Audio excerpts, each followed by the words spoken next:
अस्सलाम वालेकुम स्टूडेंट्स। आज की वीडियो में हम एक्सरसाइज 1.2 करेंगे। एक्सरसाइज 1.2 से पहले जो टाइप्स ऑफ मैट्रिसेस की वीडियो मैंने बनाई थी, आई होप कि आपने वो देख ली होगी, क्योंकि इस एक्सरसाइज में हमने आइडेंटिफिकेशन करनी है।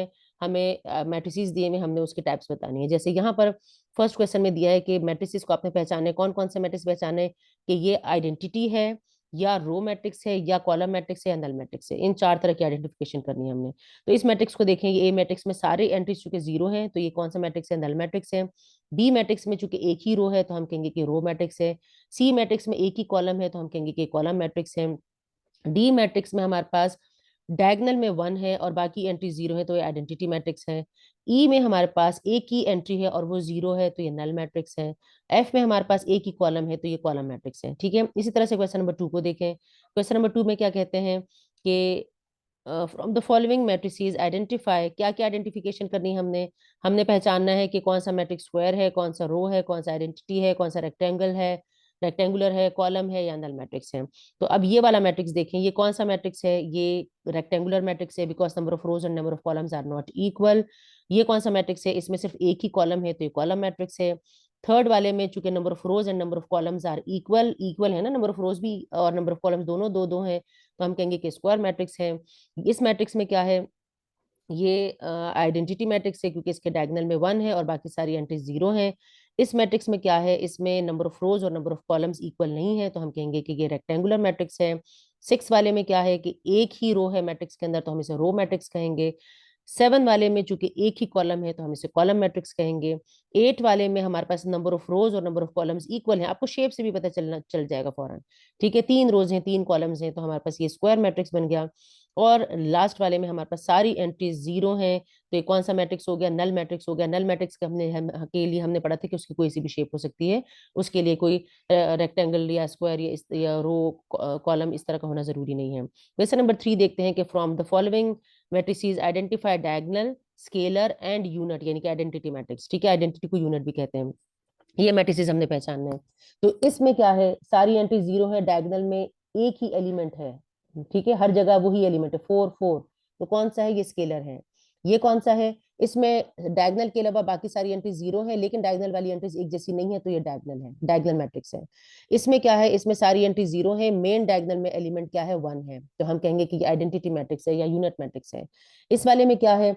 इसमें बाकी एंट्री जीरो है, डायगोनल में कम से कम एक एलिमेंट नॉन जीरो है तो हम कहेंगे कि ये डायगोनल मैट्रिक्स है। ठीक है, डायगोनल की डेफिनेशन में हमने पढ़ा था कि at least one element should be non zero in the main diagonal. ठीक है, ई मैट्रिक्स में क्या है? ई मैट्रिक्स में बाकी सारी एंट्री जीरो है और डायगोनल में क्या है? हमारे पास नॉन जीरो नंबर है तो हम कहेंगे कि ये डायगोनल मैट्रिक्स है। क्वेश्चन नंबर 4 में क्या कहते हैं? अच्छा, इस तरह से अगर दिया होगा तो आपने थोड़ा सा सॉल्व करके देख लेना है। जैसे अच्छा, ये स्केलर मैट्रिक्स है, सॉल्व करके देखिए आप।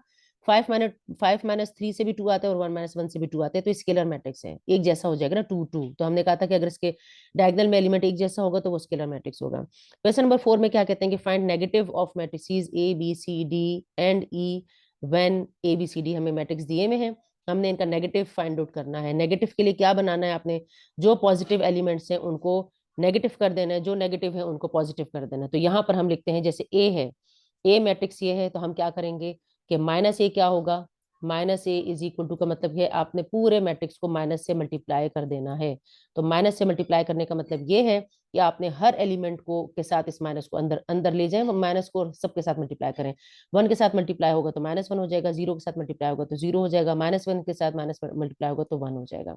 ठीक है, ये सिंपल बिल्कुल क्वेश्चंस हैं, इस तरह के क्वेश्चंस ऑब्जेक्टिव्स में आते हैं तो आप इसमें डायरेक्ट भी लिख सकते हैं। बी का क्या होगा?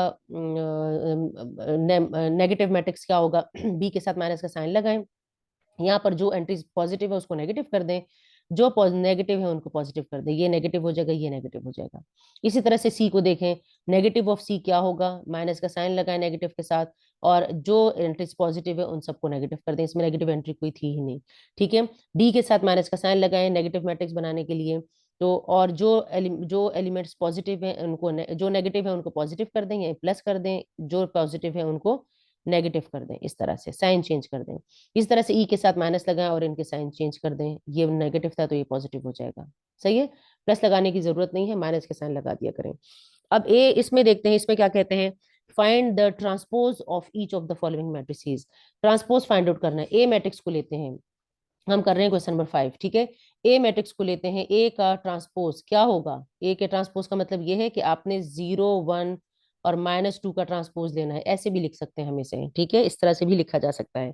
हम जब इसका ट्रांसपोज देंगे तो क्या बन जाएगा? ये रोज को कॉलम्स में इंटरचेंज कर देते हैं और या कॉलम्स को रोज में इंटरचेंज कर देते हैं। तो ये कॉलम की शक्ल में है, हम इसको रो की शक्ल में लिख देंगे 0 1 -2, यह इसका ट्रांसपोज हो जाएगा। बी का ट्रांसपोज देखें, बी का ट्रांसपोज क्या बनेगा? हमारे पास ये रो की शक्ल में है, फर्स्ट रो है सिर्फ इसमें एक ही रो है, तो इसमें एक ही कॉलम बन जाएगा। ट्रांसपोज में रोज और कॉलम्स को आपस में इंटरचेंज करते हैं, तो एक ही है, तो हमने उसको रो में था, हमने उसको कॉलम में लिख दिया। सी को देखें, सी का ट्रांसपोज क्या बनेगा? सी का ट्रांसपोज यहाँ लिखते हैं। सी के ट्रांसपोज में देखिए, फर्स्ट रो जो है ये कॉलम बन जाएगी, सेकंड रो जो है सेकंड कॉलम बन जाएगी, थर्ड रो जो है ये थर्ड कॉलम बन जाएगी, थर्ड कॉलम बन जाएगा, ठीक है। इसी तरह से डी को देखें, डी में हमारे पास क्या है? D transpose. डी का ट्रांसपोज कैसे बनेगा? 2 3 रो को कॉलम में लिख लिया, 0 5 को इस तरह से कॉलम में लिख लिया, ठीक है। अगर आपको समझ में अगर आपके समझने की स्पीड थोड़ी कम है, क्योंकि हमारे पास हर तरह के स्टूडेंट्स होते हैं, कुछ बच्चे बहुत जल्दी समझ जाते हैं, कुछ बच्चों को समझने में थोड़ा सा टाइम लगता है, तो आप वीडियो को थोड़ा सा बैक पे जाकर दोबारा से देख सकते हैं, सही है, या उसको रोक रोक कर थोड़ा सा पीछे कर करके आप उस वीडियोस को देख सकते हैं, इन वीडियोस को, ठीक है। इस तरह से ई मैट्रिक्स को देखें। मैं जल्दी इसलिए बना रही हूँ क्योंकि फिर वीडियो बहुत ज्यादा लंबी हो जाएगी और फिर वो स्टूडेंट जिन्हें एक ही दफा से समझ में आता है, थोड़ी सी वो इरिटेट हो जाते हैं। 2 3 क्या है? ये हम इस रो के फॉर्म में था तो कॉलम में लिख लिया, -4 5 रो में है तो कॉलम में लिख लिया। मैं इसीलिए सारे क्वेश्चंस आपको सॉल्व करवा रही हूँ, ताकि वो स्टूडेंट्स जिनके लिए ट्यूशन भी अवेल करना मुश्किल है और उन स्टूडेंट्स की समझने की सलाहियत भी थोड़ी सी कम है, ठीक है, और उन क्वेश्चंस को सारे क्वेश्चन सॉल्व करने में कहीं ना कहीं प्रॉब्लम आ सकती है, तो उनके लिए ताकि आसानी हो जाए, उनको सारे क्वेश्चंस के सलूशन जो है वो आसानी से मिल जाएं, ठीक है। एफ का देखते हैं, एफ का ट्रांसपोज क्या है? एफ ट्रांसपोज हमारे पास रो को कॉलम में चेंज कर दे, 1 2 रो में था, कॉलम में लिख दिया 3 4 सेकंड रो में था तो 3 4 सेकंड कॉलम बन गई। तो इस तरीके से हमारे पास ये वाला क्वेश्चन सॉल्व हो गया है। अब हम नेक्स्ट क्वेश्चन की तरफ चलते हैं।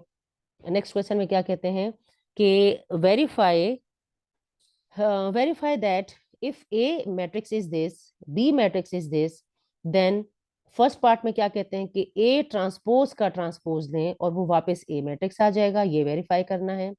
सेकेंड पार्ट में कहा है कि B के ट्रांसपोज का ट्रांसपोज लें और वो वापस B बन जाए, ये वेरीफाई करना है। तो हम पहले फर्स्ट पार्ट करते हैं। फर्स्ट पार्ट में आपको करके दिखाती हूँ। इसका ये वाला पार्ट में कर रही हूँ, ये वाला पार्ट क्वेश्चन नंबर 6 का। फर्स्ट पार्ट में देखते हैं, ए ट्रांसपोज का ट्रांसपोज देते हैं, वो ए की इक्वल आना चाहिए, तो ए मैट्रिक्स ये है, ठीक है। हम क्या करेंगे? ए मैट्रिक्स का ट्रांसपोज देते हैं। पहले ए मैट्रिक्स का ट्रांसपोज दें तो मेरे पास क्या आ जाएगा? 1 2 कॉलम में आ जाएगा, 0 1 रो में था तो 0 1 कॉलम में आ जाएगा। रो कॉलम्स को मैंने रोज को कॉलम्स में इंटरचेंज कर दिया। क्या है यहाँ पर? ए ट्रांसपोज का फिर से ट्रांसपोज देना है, 2 दफा ट्रांसपोज है। पहले ए ट्रांसपोज देना है, फिर ब्रैकेट के बाहर फिर दोबारा ट्रांसपोज है, मतलब ये जो मैट्रिक्स है इस पे फिर दोबारा ट्रांसपोज अप्लाई करें, तो फिर दोबारा बोथ साइड्स पर ट्रांसपोज अप्लाई कर दें, ठीक है। तो जब बोथ साइड्स पे फिर से ट्रांसपोज, इसको फिर से ट्रांसपोज ले लो इसका, तो ये आ जाएगा 1 0, इसको कॉलम में लिख लो, 2 1 को कॉलम में लिख लो, इस तरह से। तो देखो ये किसकी इक्वल है? ये हमारे पास किसकी इक्वल है? ये वापस ए की इक्वल आ गया, ठीक है। तो हम कहेंगे कि ए ट्रांसपोज का ट्रांसपोज जो है वो ए की इक्वल आ गया, तो ये क्या हो गया? वेरीफाइड। वेरिफिकेशन करनी थी ना हमने, तो वेरीफाई कर दिया हमने, हम वेरीफाइड लिख देंगे। इसी तरह से बी पार्ट को भी देख लें, सेकंड पार्ट को। सेकंड पार्ट के लिए हम क्या करेंगे? सेकंड पार्ट में बी हमें दिया हुआ है, बी का ट्रांसपोज लें। बी का ट्रांसपोज आपके पास आ जाएगा 2 1 1 यहाँ पर है, रो में है तो हम कॉलम में लिखेंगे, 2 0 0 रो में है तो हम कॉलम में लिखेंगे। दोबारा से इसका ट्रांसपोज फिर से लेना है, तो बी ट्रांसपोज का ट्रांसपोज फिर से ले लें, तो आपके पास आ जाएगा 1 2 1 0, इस तरह से। तो ये देखो वापस बी मैट्रिक्स की इक्वल आ गया। तो हम कहेंगे कि बी ट्रांसपोज का जो ट्रांसपोज है वो किसकी इक्वल आ गया है? बी की इक्वल आ गया, तो कहेंगे कि हेंस वेरीफाइड, ठीक है। तो ये हमारी हो गई है कंप्लीट एक्सरसाइज 1.2। नेक्स्ट वीडियो में हम इसकी नेक्स्ट एक्सरसाइज करेंगे। अगर आप चैनल पे न्यू हैं तो लेक्चर को तो चैनल को ज़रूर सब्सक्राइब कर लें और बेल आइकन प्रेस कर दें, ताकि आपको नया नए आने वाली वीडियो जो है वो फ़ौरन से मिल सके।